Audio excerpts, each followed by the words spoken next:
Today we'll talk about advanced exploitation and discovery of hardware bugs. Basically, we'll talk about 3 bugs here. That is Rowhammer, we'll start with that. Then we talk about HashWrite, which you might know. And then we talk about this new bug, GhostWrite. But let me quickly introduce what's the topic here. So let's say you have your smartphone here and you want to do some computation task on it. So you go to your favorite app store and you search for an app that does that task. And you find a nice app here, but the app already looks a little bit fishy. The App Store warns you that it might be malicious, but you think, hey, my kernel, everything operating system is up to date, so it must be fine to just install this app. So you do that, and the app works fine, it does what you want, you do your computation task, and then after some time you see passwords flowing out of your system to some random server, and that's not good. So the question is, what could have happened here? We didn't give the app any permissions, so it can't read the internal storage here and just read passwords. And software security is kind of easy. We have memory-safe languages, we have control flow integrity, memory tagging, all these nice hardware features also. So I guess the software is fine, or the app must use some crazy zero-day exploit. But I guess that's not a problem here. And since we are on a hardware conference, obviously the hardware is the problem here. And there are actually multiple bugs that could have been exploited here. And these are just some with nice logos and stuff like that. But we will talk only about these 3 here on the right side. So that is Rowhammer, HashWrite, and this new one, GhostWrite. But before we can do that, let me quickly introduce myself.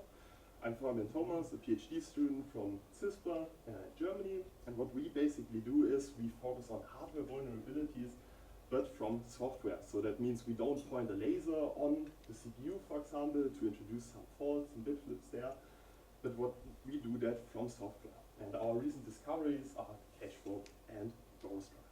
So yeah, let me quickly start with the classic attack here, that is Rowhammer. You might have heard about that already. So here we are interested in how data is actually stored in your desktop computer, but also all the other devices that you use.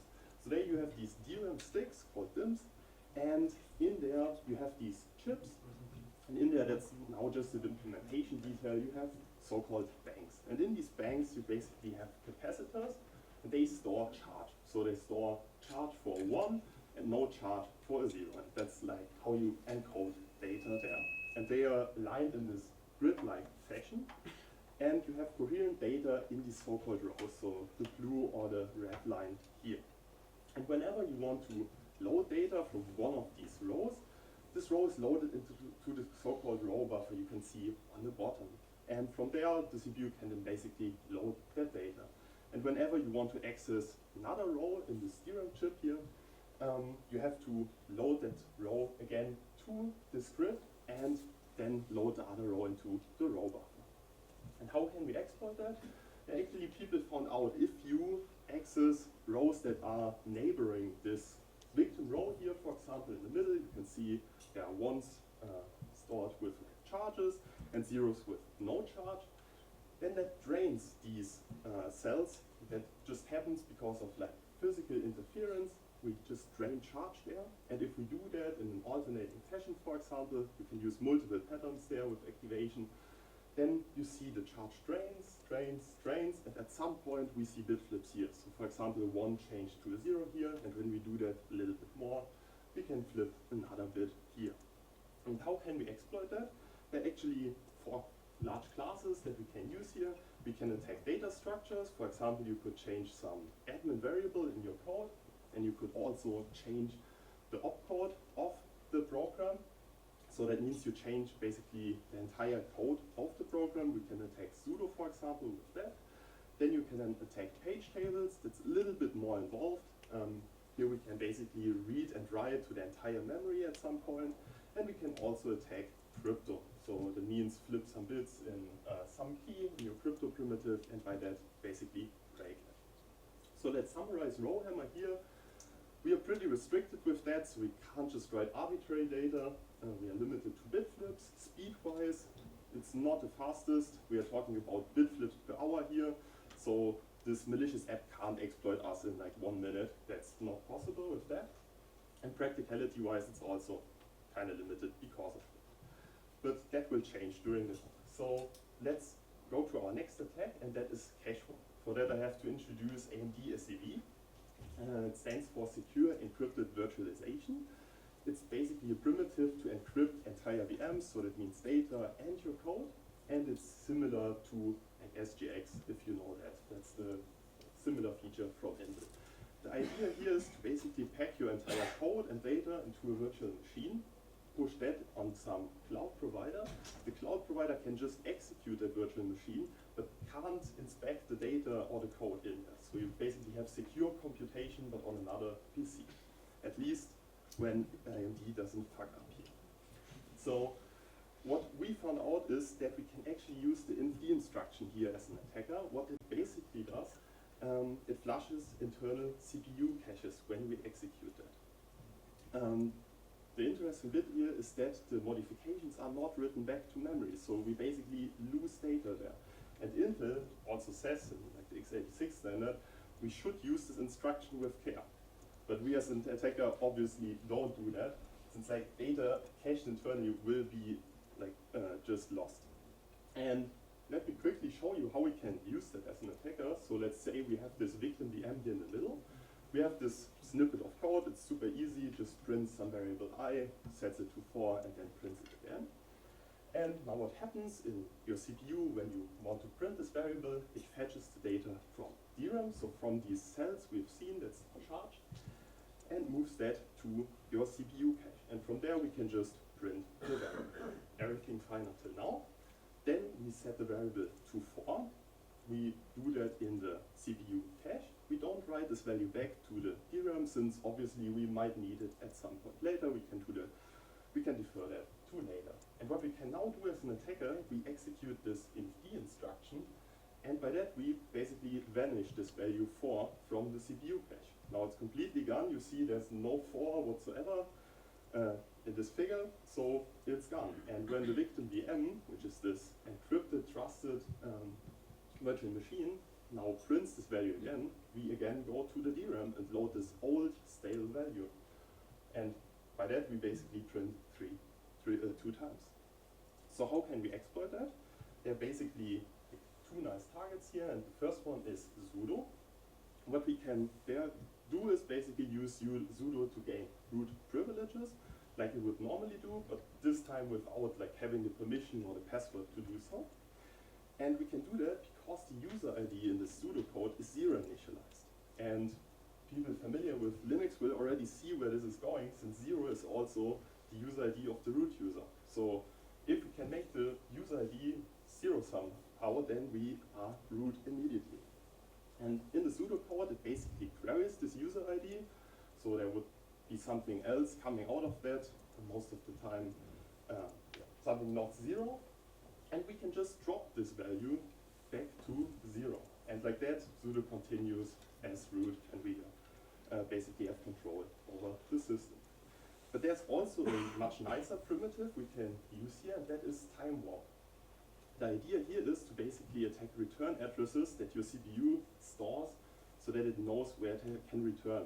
So when in the code you call a function, the CPU needs to know where it has to return to if the function is computed to the end. And the CPU just does that, and these return addresses can of course be reverted as well. So that means we can basically return to some stale value, and by that we can even jump to like previous return addresses. And like that we can basically jump back in time. That's why it's called time warp. But this is like super high level. Let me give you an example here. So we have this toy example, and the idea here is to get into this win condition here. So basically jump into this win function, which could be our sudo execute this code with root, for example. And yeah, normally we go into this red1 function here, which moves the value rex into 1, moves the value 1 into the rex register, and you can already see that we store basically the return address here in on the stack. So normally we would return to this compare rex to 0 instruction. And since we didn't do anything as an attacker, we do that. We compare 1 to 0. That is obviously not equal. so we don't jump into the win condition. So we go into this second function, which is called red 0, and here we now move 0 into brackets. So this is exactly what we want, but now we need some way to basically jump back in time to this compare call, and we can now do that with our time warp primitive. So basically, now use inf_d to make this return to the instruction 5 to return to instruction 2. And if we now return, we go into this compare condition again. And like that, we compare 0 with 0. This is now equal, so we jump into win, and we won as an attacker. And yeah, we showed how we can use that to attack OpenSSH basically. Then we can just log in using a wrong password. And an interesting detail here is that we basically then compare the password hash with itself. So we can just provide anything, and then we have like the same compared, so this is always equal, and like that, the end-to-end password is not relevant, and we can just log in via SSH. So this is like all bad, but obviously let's talk about mitigations. What can we do against that? And the nice part here is that there are patches, so there's basically a microcode update. If you don't know microcode, it's basically just software that runs in your CPU and does some common tasks, and you can just patch that. And what they basically do, it's a super simple fix. They basically convert this inf_d instruction that we used as an attacker to a write back inf_d instruction, which now writes back the data to DRAM. So modifications are not dropped like that. And on newer hardware, for example, Zen 4, we have hardware fixes. So there you are secure, but also on the other CPUs, you just update microcode at your file. So let me go back to this comparison slide here. You can see that cache swap is much nicer here. Speed-wise, we are talking about like 1 minute for this end-to-end OpenSSH exploit, for example. Restrictions, we don't need bit flips here. We can revert to old states, so that's much nice already. It's not arbitrary values, but it's nice. Practicality-wise, it's at least null because we can only attack these HCV machines, and for that we already need to be the malicious hypervisor. But that will change with the next attack. But at that point, we saw, okay, there are many hardware attacks, like many more than these two. So how can we find them automatically? It's like super labor intensive to check for them manually. Cache swaps, manual find. Rowhammer is actually a lucky find.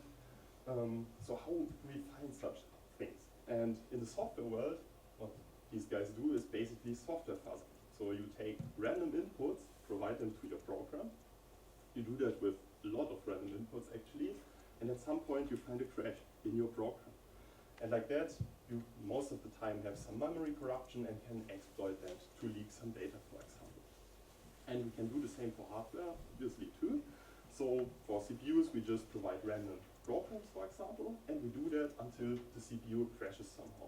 That's already nice. If you think about a data center, for example, you can just crash the entire cloud. That is obviously bad, but it's no data leakage yet. So we opted for another approach here, and that is differential fuzzing. What you do there is you take basically multiple hardware components, in our example CPUs, and you provide the same input to them. And now you just check what they produce out of that. So what is basically the result of the computation or the state after the computation. And we do that again for like a lot of inputs. And at some point we find the difference here. But now the question is, which CPU is correct here? Like they both say something different, we only have two, so we have to fall back to some specification. And for CPUs, that's the instruction set architecture, ISA for short.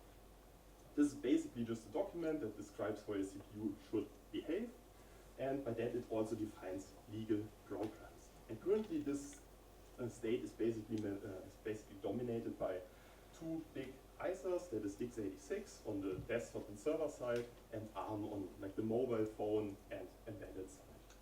And they have like a lot of power and control over this entire market. And like that, basically new startups or companies can't just create their own CPUs because they are just not allowed to, and even if they are allowed, they have to pay high licensing fees to do that, and then they are pretty limited in customization, so they can't just build their fully own CPUs. But this all changed with RISC-V,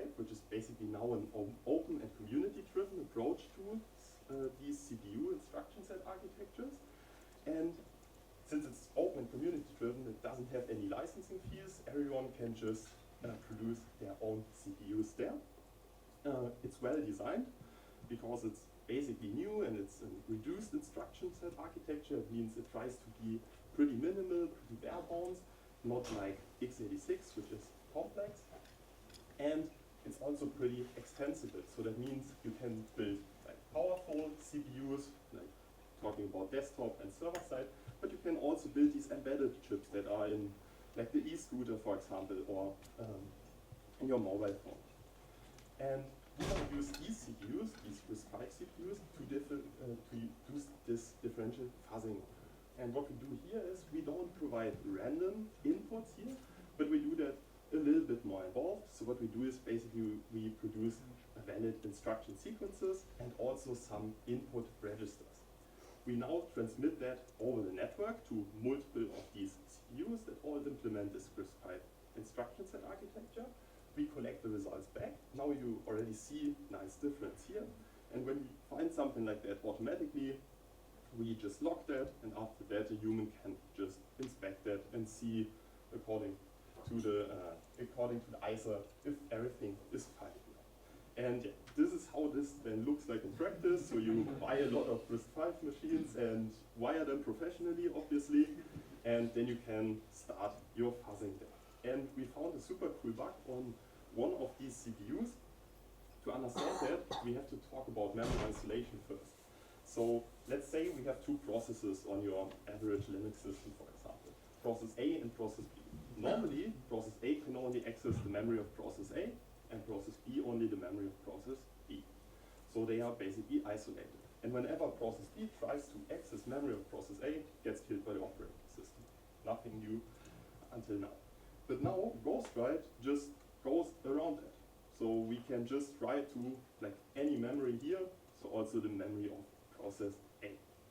And this is a little bit like this here in the software world.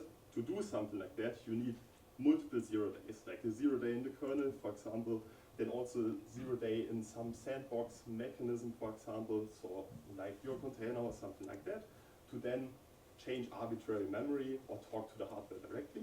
But with GhostWrite, in the hardware world, this looks like this. We can just write through anything there. We don't have any obstacles. And the exploit is also pretty simple. It's basically just these 4 instructions. In more detail, it's actually just this one instruction. All the other instructions just set up our write primitive here. It's basically sets up the target address, the target value, and sets up the vector engine there. But it's just this last instruction. So let's see what this instruction should do according to the specification. So what it should do, it should just move data from registers from your CPU to memory, to this virtual address that is depicted down there. And the vector part means just that we move a lot of data. So here we move 16 bytes at once. So this is how it should work. Pretty simple. So I guess let's see what it actually does. So now we are on the C910, this GhostWrite vulnerable CPU, and we now just execute this instruction, but with one detail. We fill this memory with the known string so that we can observe like any changes. If there would be random data, obviously we couldn't just diff that. So let's do that. And yeah, we see nothing change. That's super weird. And it's even weirder because when we fuzzed with this instruction, basically we saw a lot of crashes in our fuzzing run. So there must be something fishy going on there. And at that point, we had the idea maybe we don't write to virtual memory here, but to physical memory. Let me quickly recap what that is. So until now, we only see this physical memory that you install in your machine, these DRAM sticks. But there's also virtual memory, which is basically the memory that you as a programmer, for example, see. And then you have data structures in your operating system that maps from these virtual pages to physical. The idea is that maybe GhostWrite just goes around that and directly talks like to the hardware, to your DRAM chip. So let's see if that works. So now we use this physical address here. It doesn't change because it's a different address space, so it's a different address. Now we fill again this nice string here that we know, and we'll execute it again. And now we see something changed. So the T here, the first character changed. it's a little bit weird, but it seems like we actually write something we control, since the t is here in our string at the end. We actually have an idea why this could happen, so it's actually controlled by us. And our idea is that maybe this instruction has some corruption in the way they calculate the address where the byte should be written at, in the way that it always uses the first byte of this memory. So basically always overwrites this t, and then only with the first byte of this vector register here. Let me quickly demonstrate why that makes sense. So let's say we use this first v0, then we would write the r. With the next vector register, we would write the lowercase r, and then in the end, we would write a t to physical memory. So it seems like that is what is actually happening here.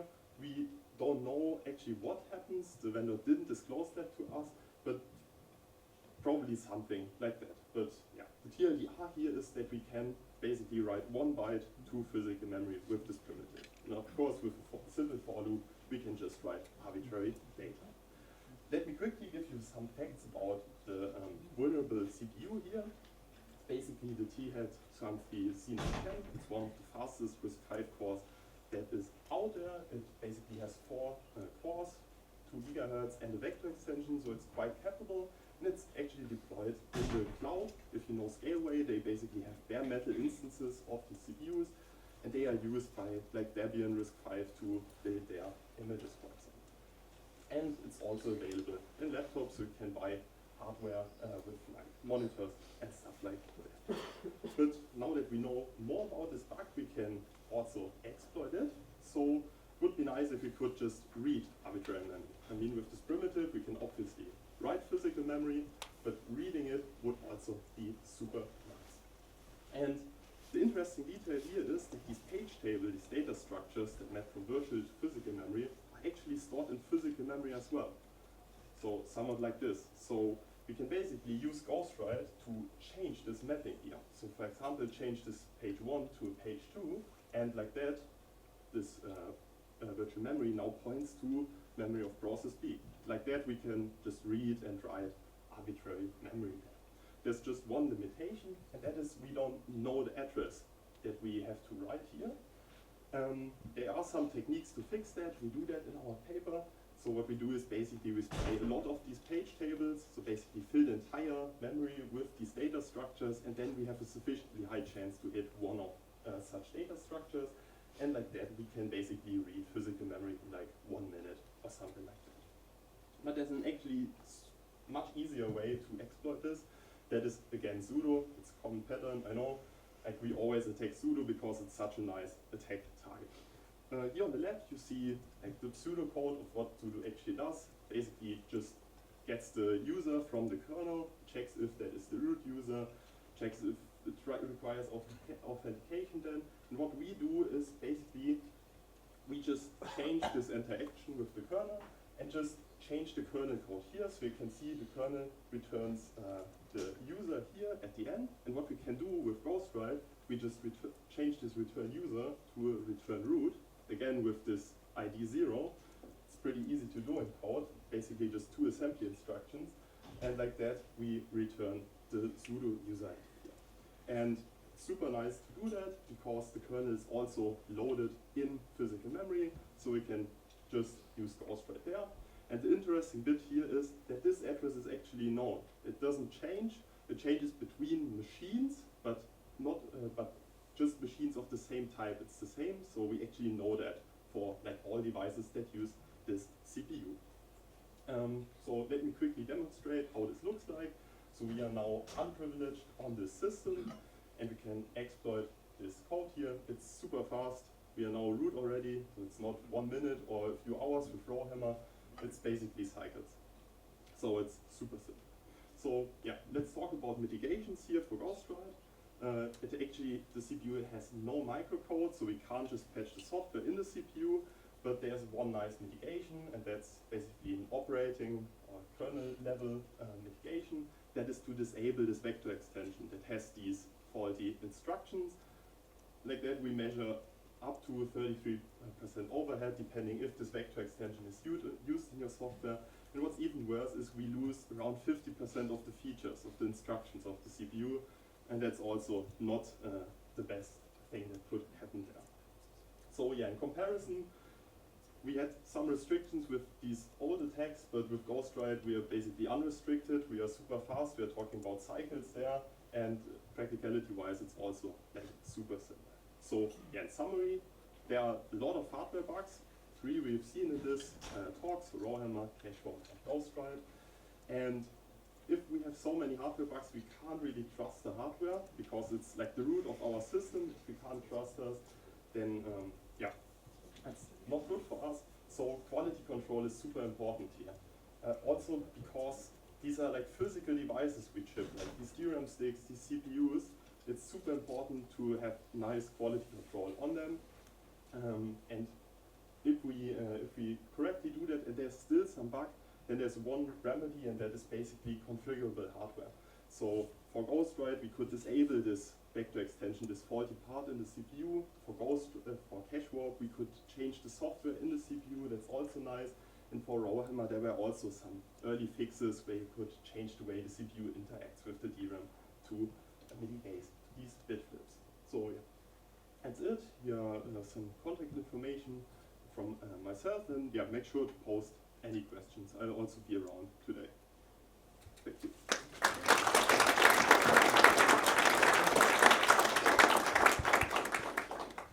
Very interesting talk. Thank you for presenting. Yeah, are there any questions? So, okay. So that actually means that we need to write software on PCs the way we do it on embedded microcontrollers. That should be secure against fault injections, because when you invalidate the caches and when you the point sudo, so the sudo should at no point before authentication have this 0 in any register that will be returned in the end. So this is like the basic principle that if you if you return something, the default should be the unauthenticated state. Yeah. Yes, I guess that's something you can learn from cache warp, and maybe also like in sudo, it's maybe not best to have like 0 as the default value for root. But also, honestly, like for GhostWrite at least, doesn't matter. Could be like any value for the root user ID, since we can just write any data into memory. But at least, yeah, for cache warp, it would be a little bit better, and could think about that. But then with Rowhammer also, you can basically just flip bits there, so it also wouldn't be that hard to change it to like another value. But yeah, that would be something much harder. Yeah, would make it harder in some cases. Yeah. But then also there could be other targets where it's like not 0 initialized and it's easier again. But you have to check for every program what's the safe at default. least for every program that is security critical. For example, sudo, which is a security binary. Yeah. So even with a small instruction set, if you're fuzzing instructions, the search space can explode quite easily. Yeah. And then if you need to make choices, and that can decrease the amount of cool stuff you find. So were there any interesting choices you had to make it work in a reasonable amount of time? Yeah, so what you can think of there is basically, like, we found these bugs in like parts that aren't used that much. So that's something you can do, basically fuzz these extensions, for example the vector extension. Also these are the parts that are most likely faulty because they are super complex. Like RISC-V is super easy, the standard, but if you read the vector extension standard, if you don't know anything about like vector extensions, it gets complicated quickly and it's super easy to fuck up there.